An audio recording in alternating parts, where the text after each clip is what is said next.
আমি এখানে পরিমাণ মতো বিন নিয়ে নিয়েছি।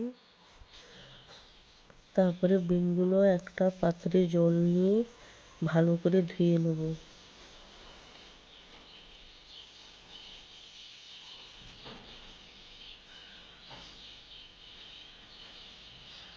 বিনগুলো ধোয়া হয়ে গেছে, আমি একটা পাত্রে রেখে দিচ্ছি।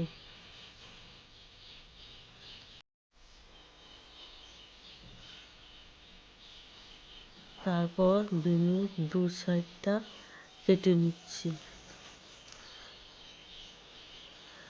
আমার সবগুলো কাটা হয়ে গেছে। এখানে একটা পাত্রে বেসন নিয়ে নিয়েছি। বেসনটাকে আমি ভালোভাবে চেলে নেব।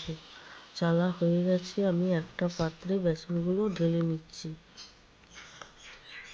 তারপর আমি এখানে লবণ নিয়েছি, চাট মশলা নিয়েছি,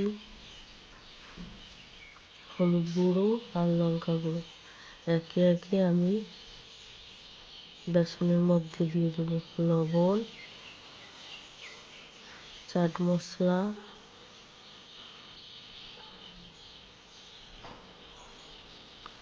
হলুদ গুঁড়ো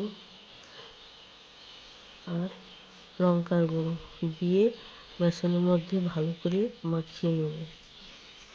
মাখানো হয়ে গেছে, এবার আমি বেসনের মধ্যে অল্প অল্প করে জল দিয়ে দেবো।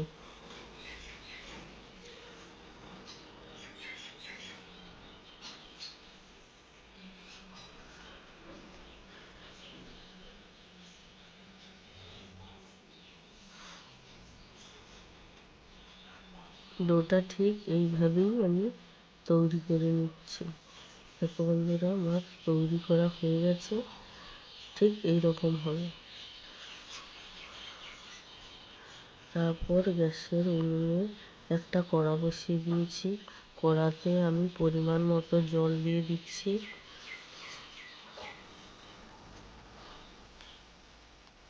তারপরে পরিমাণ মতো লবণ দিয়ে দিচ্ছি, সামান্য হলুদ, তারপরে কেটে রাখা বিনগুলো দিয়ে দিচ্ছি সেদ্ধ করার জন্য। আমি দেখে নেব বিনগুলো সেদ্ধ হয়ে গেছে কিনা।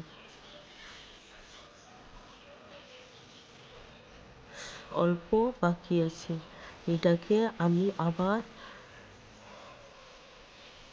ঢাকনা দিয়ে কিছু সময় সেদ্ধ করে নেব। দেখো বন্ধুরা, আমার সেদ্ধ করা হয়ে গেছে। এবার আমি গরম জল থেকে বিনগুলো তুলে নেব।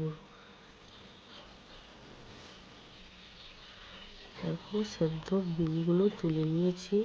এবার কোনো তৈরি